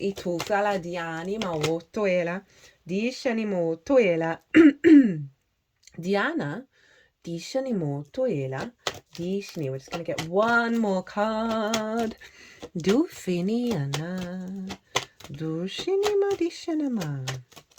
Diana. There we go. Okay. Dishanama doela dianima. Utofala. So, this is how the intention of the Sagittarius side of it all. We have the Knight of Wands. This is a Sagittarius card. Put things into practice. Play. It's all about embodiment of that energy, right? That's funneling in from the 6. Take it out on the road. Try it out. Test things out. You're heading into new territory. So not everything might land. But you're exploring. You're playing. You're enjoying the ride. Find more lightness of being, more joy in the little things in your day-to-day. Trust and have confidence, right, in your embodiment of self, in how you're communicating it. But yeah, this is what's being activated. The intention is you feeling protected, feeling free, feeling embodied in the way that you communicate, in the way that you move through your day-to-day, and finding that meaning and that strength. Knights traditionally would go off on crusades, right? So they'd had a mission, they had a spiritual mission that gave them life, right? So arguably we can apply that to the 6 of you, how you work and what your mission is, and how you put that into your day-to-day. Now, it doesn't have to be going off on a crusade. We all know what happened there. It wasn't the best of times, was it? Goodness me, what is book religion? Oh, book religion's done quite a lot, on both sides of the coin, let's be real. But it's basically saying you're going to get an upgrade in your Sag energy, where it's becoming fully embodied and in alignment. How to work with this energy. We got another Knight. We got the Knight of Pentacles. Show up every day. Put the work in. It's worth it. It is worth it.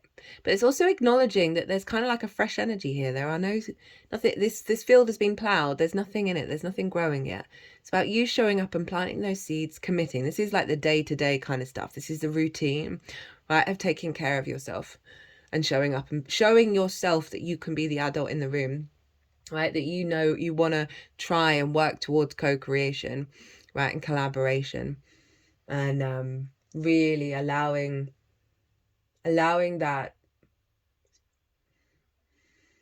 commitment, right? The 6th is, there's an element of commitment there that we can struggle with, and it's just simply saying show up.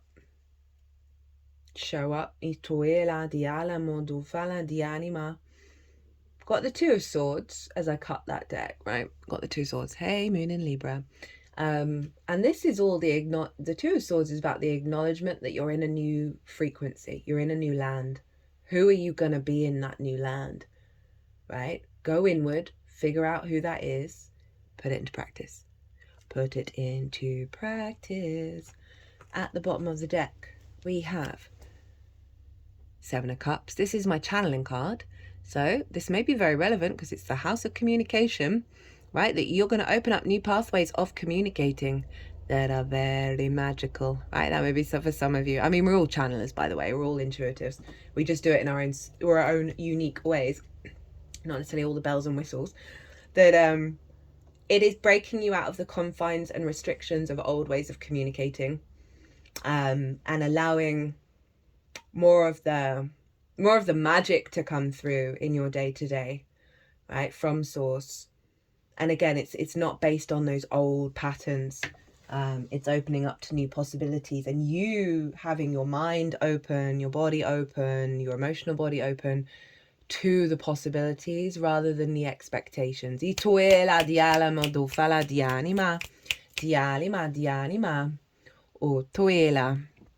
do like that 7 of Cups, right, of bringing that Pisces energy into Sagittarius. So of like, it's a real, I want to say delusional, but I mean fantastical. It's a fantastical energy that allows you to be in that space, and allows you to explore and try new things.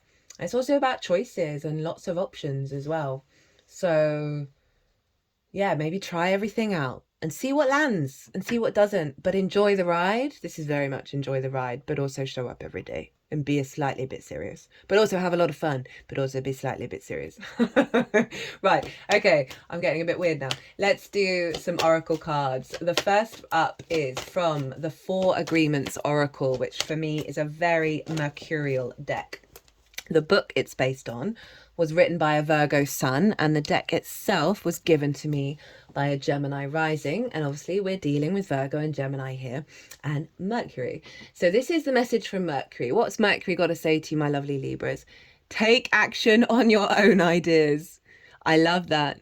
Oh, I added the own. I guess yours is the same, on your ideas. So again, releasing the entanglement, right, of what we have here, of what are your perspectives, not what anybody else has got to say, right, and also what inspiration you're getting and how you're putting it into action, because it's these oracle cards aren't linked just into either side of the deck table, but they're overall energies, because they're all these four signs, they're all interlinking with each other.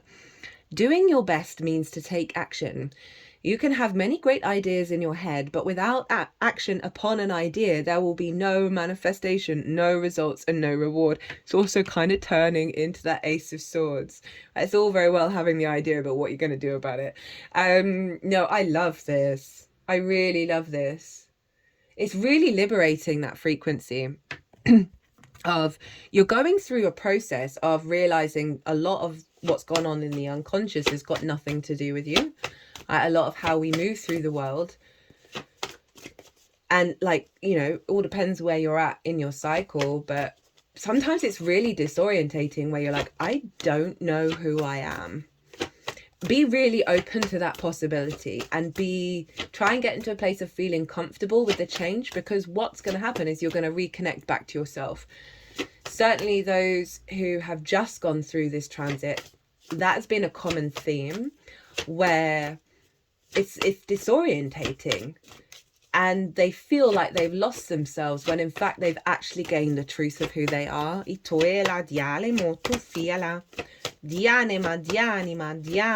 Right. Okay, now we're getting a card that is linked into a Jupiter, and this is the Shaman's Dream Oracle.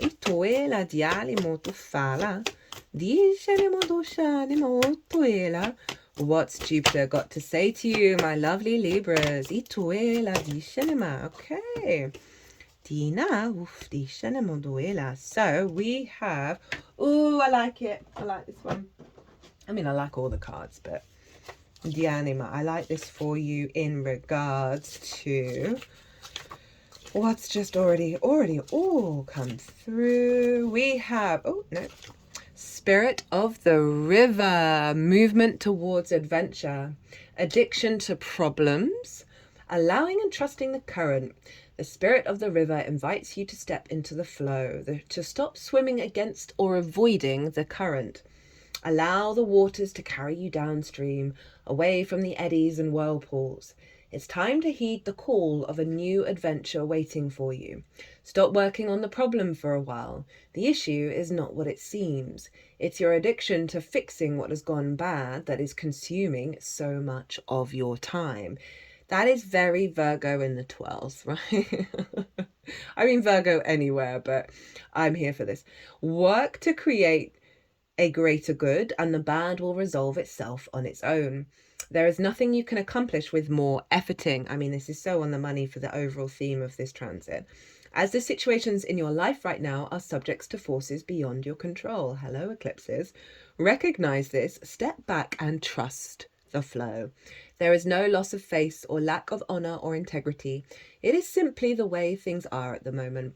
When this card appears, it's time to say yes to the next leg of your journey. Your life is like a river, inevitably and exorbitantly flowing to the sea. Hi, Pisces, which is your divine destination. Be fearless and release yourself into the rushing water in the middle of the stream. Whatever it is you are holding onto, the feelings, the thoughts, the beliefs about how things are and how they could or should be, can be fixed easily with the power of the Spirit of the River. Simply let go and enjoy the thrill of the ride. All will be well. Well. That, I don't really need to say anything with that, because that is very much summing up the frequency of this Pisces Virgo axis. Let it go and enjoy the ride. I tu fala di anima, o tu ela di shanima. Oh, same as what I was saying about wherever Mercury is going to be affecting Virgo and Gemini from your natal chart. So too where your Jupiter is for the Pisces and Sagittarius energy. So whatever house Jupiter's in, you want to look to the themes of that house. That will add on another extra layer from your natal chart to make it more personal. There are other more layers you can go into, obviously. Right, now we are getting a card from the Earth Magic Oracle deck. And this is bringing in, what does Virgo want to tell us? Hey, Virgo, what do you want to tell Libra? They're right next door to you. Oh, no, di shanima. Okay, ituela di anima, we have, and this feels so appropriate. We have cave and sanctuary. Dufina. Right, very appropriate for the 12th house. As the sun sets, the crescent of the new moon appears in the distance, as this ancestral human creates his art, painting on the wall of the cave with colours drawn from the earth's substances. The fire warms him, the cave shelters him and provides a refuge from the rest of the world. With its womb-like structure, it not only offers sanctuary, but also serves as a temple that houses his creative spirit, which eventually gives birth in the physical form of his artwork. Note how absorbed he is in the process. He, no doubt, has prepared for this creative ceremony by getting the fire going, mixing the colours, and gathering his sacred objects. He's painting an image of a sacred spiral, one of the most ancient symbols ever discovered. It's been depicted in artwork found in a variety of cultures and occurs frequently in nature in exquisite mathematical proportions, such as the shape of the nautilus shell. That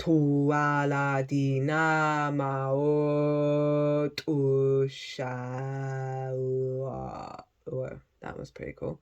It also shows up in burial sites around the world, representing the endless spiral of life, death, and rebirth. The grand and complex mysteries so elegantly portrayed in a simple circular pattern. There is a quiet, still place inside of you that will always be available as a sanctuary, yet finding such a space in the natural world will enhance and complement this internal place of peace. Whether it's a cave, meadow, forest, seashore, or any other setting in nature, this is where you can see, hear, and feel the presence of the Creator in your surroundings. Let it become a temple for your heart and soul. Rather than having your computer, television, or any other human-made device or activity be your sanctuary, allow yourself to discover the perfect place in nature where you can simply be and breathe. Doing so bridges the connection between the internal and the external, facilitating a spiritual communion that allows your being to be aligned in dramatic and quiet reverie with all that is. In today's busy world, it becomes even more critical to set aside time for sanctuary, even if you have to schedule it. I mean, this is on the money for the 12th house, right? Of the hidden space, the internal space. And I love that it's come up with sanctuary of perhaps whether it's you find somewhere outside in nature or you bring something from nature, from a special spot that you have, or anything, right? I don't want to really limit this in any way, that you can have with you, that when you sit in meditation in your home, when you're not in nature, although everything is nature, even the man-made stuff, that kind of gets my heckles up. Even plastic is all that is. Yes, it's more processed, so I guess it's sort of separate, but fundamentally, everything is source. Anyway, I digress.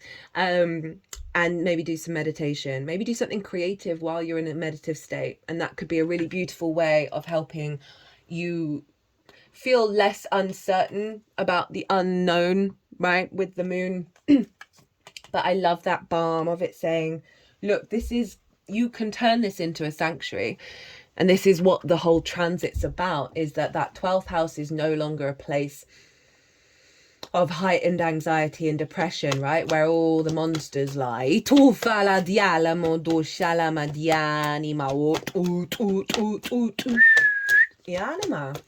That happened earlier. I've never been able to do that kind of, yeah, half did it there, whistle before. Like my whistle always used to be terrible, as did my singing voice. Doing a lot of this channeling and doing the inner work has freed up the vocals in in the throat chakra, which is cool. So the work, it really is worth it. You get to be able to whistle. Oh God, and a snort. Right. Okay, so we've got for the final one, which is the Pisces energy, and we've got some big, beautiful purple vibes showing up. We've got Lady Portia, divine order. Do what you feel is right. An important lesson is unfolding. So it's the feeling part of it. Not the thought, not the wounds in the head, it's the feeling. This powerful goddess is a figure of justice and peace. Hello, Libra. She brings order and opportunity to every experience. As a lord of karma, she also regulates the law of cause and effect. She helps us recognize the impact of our judgments, choices, and actions on ourselves and the world. She is the twin flame of Saint Germain, so is strongly connected to the violet flame energy. Oh, that's reminded me, because he turned up in the Cancer full moon video. The last Capricorn new moon and the Cancer full moon, I went into more detail of what they were doing in terms of manifesting that North Node in Aries, South Node in Libra. So if you want some more, some deeper resonance around that, maybe check out those two series. They're also both still live. Then that energy is still around until Cancer season. And also that Cancer full moon was the first lunation after the nodes changed signs, and pretty much everything was the same where the planets were and what signs, apart from the moon, right? So that has a strong resonance to this whole cycle. Together, these twin flames can work as overseers of legal situations. Justice is an energy. This is so you, Libra. Yeah, justice is your tarot card. Justice is an energy that's about honoring everyone involved rather than punishing bad behavior. Lady Portia helps us to do what is right morally and spiritually for our soul's growth. Right now, a call for justice is being brought onto your space. Even if this means you will lose out, there really is no loss in the highest state of truth. Act from the heart, lol, hello, strength card. See the other person's point of view and surrender your pride so that you are coming from a loving space. If you've made choices that weren't for your highest good, admit it. Through this honesty, you are releasing any karmic bonds or anchors of fear from your energy. Take the time to learn from this situation. And if you're involved in any legal issues, know that Lady Portia and the angels of justice are gathering around to honor everyone involved. Ooh, that's pretty hardcore. That's basically saying, Libra, do what you want to do at your soul level, not the conditioning. Allow yourself to be truly radically honest to yourself, which will allow you to be the adult in the room at a higher level. Like one thing, I've been looking after my friend's 3-year-old since she was 1.5. And one of the first things I picked up on very quickly was the need to always tell her the truth, because she lost it when I didn't. So every time, and so I've had to apply that to myself and to my reality, right? This is about being impeccable with your word, and that is internal predominantly. And so often, the reason why so many of us lie or hide from certain things, why there's all this corruption in the world, is predominantly parents lie to their children. Admittedly, they're tired, they're exhausted for all different kind of reasons, but it teaches us at a very young age to distort reality, right? And so this is really saying, hey, the work that you can do with this and be really radically honest with what it is that you need and what it is that you believe in, and being radical with that unconditional love of Pisces, of not shaming yourself in the process, but working out how to do the best, right, from the heart. Right, I really like that brought that in. Right, so I've been drawing this in with the oracle cards, because at the end of every reading, when I've shut down, I will put the cards back in the deck, right, but at random. And every time I cut the deck to put a card in, it's so on the money for what it is. It acts as a clarifier, right? So I'm going to run through the oracle cards very quickly, and I cut the deck For this one, I got the Holy Spirit, expect miracles. Remember that only love is real. Miracles will occur naturally. Spirit has your back. So it's really calling you to operate at such a higher vibrational frequency of love. Oh my God. Tsunami, wake up call, right? So I feel like this is letting you know that this is the reality, that the wake-up call is to get you to realize that this is a sanctuary and not something to hide from in that 12th house. Also like a wake-up call of a tsunami of things falling away in those unconscious realms. We have woodwives, adaptability, right? So this is being in a flow state. Very similar to this, of the shifts and the changes that you're going to go through with this powerful transit. Refuse to eat emotional poison. Oh, don't take anything personally, right? Taking things personally make you prey for predators. They can hook your attention with one little opinion and feed you whatever poison they want. Refuse to eat the poison. This is also the poison we feed ourselves. So that's all tying in with get out of the mind and into the heart. Ishala dianima, dianima, dufala dianima. Right, my lovely Libras. I'm going to leave it there. I hope you enjoyed this reading. I hope it resonated. If it did, hit that like button. Leave me a comment. I legit love to hear from you. What else did I want to say? If you want a personal reading, if you want to dive deeper into all of this, my website is everywhere. If you want to pay by PayPal, email me directly. Or if you just want to pay me directly rather than through the website, email me. We can chat about what kind of reading you want. Focus on this. Very cool. Anything really. Libra. I love this reading. This is powerful. This is right. So I often find when there's a bit more of a hardcore message, because there is, it's because you're so totally up for it, right? Your soul is up for doing this work. And it will, I can't tell you enough how the more you do the work this year, how that it's worth it, it's worth it, it's worth it, it's worth it. It's worth not slacking off, it's worth being the adult in the room fully. Right, okay, my lovely Libras, be good to yourselves, be good to those around you. Be well and safe travels until we meet again.